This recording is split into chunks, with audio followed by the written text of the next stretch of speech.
त्रिदलं त्रिगुणाकारं त्रिनेत्रं च त्रियायुधं त्रिजन्म पापसंहारम् एकबिल्वं शिवार्पणम् त्रिशाखैः बिल्वपत्रैश्च अच्छिद्रैः कोमलैः शुभैः तव पूजां करिष्यामि एकबिल्वं शिवार्पणम् कोटिकन्या महादानं तिलपर्वतकोटयः काञ्चनं शैलदानेन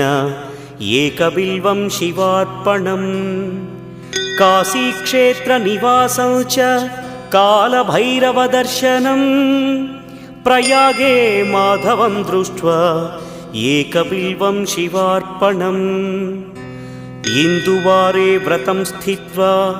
निराहारो महेश्वर